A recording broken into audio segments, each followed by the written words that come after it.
World health organisation Trump రాకూడదని మనస్ఫూర్తిగా కోరుకుని ఉంటుంది, ప్రార్థనలు చేసి ఉంటుంది. కాకపోతే వరల్డ్ హెల్త్ ఆర్గనైజేషన్ ప్రపంచవ్యాప్తంగా ఉన్నటువంటి అన్ని దేశాలతో టైఅప్ అయ్యి ఆయా దేశాల్లో వైద్యానికి సంబంధించినటువంటి సమస్యలు వీటి మీద నివేదికలు ఇస్తూ, అదే సందర్భంలో ఒక దేశం నుంచి ఇంకో దేశానికి రోగాలకు సంబంధించి ఎట్లా ఉంటాయి, ఒక దేశంలో కనిపెట్టినటువంటి టీకాలు లేకపోతే ఇతర మందులు ఇతర దేశాలకు ఎట్లాగా ఇవన్నీ మధ్యలో మీడియేటర్షిప్ చేస్తూ ఉండేటటువంటిది, అట్లాగే ఎలర్ట్ చేసేటటువంటిది. అయితే ఇందులో 100కి 90% ఫెయిల్ అయింది కరోనా సందర్భంలో.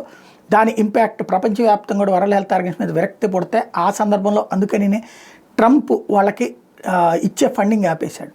మళ్ళీ బైడెన్ రాగానే అది పునరుద్ధరించాడు. ఇప్పుడు ట్రంప్ అధికారంలోకి రాగానే ఆపేశాడు వరల్డ్ హెల్త్ ఆర్గనైజేషన్. ఈ వరల్డ్ హెల్త్ ఆర్గనైజేషన్ ఎవరి చేతిలో వస్తే ఐక్యరాజ్య సమితి అనుబంధ విభాగం, ప్రపంచవ్యాప్తంగా 193 దేశాలు సభ్యత్వం కలిగినటువంటి విభాగం.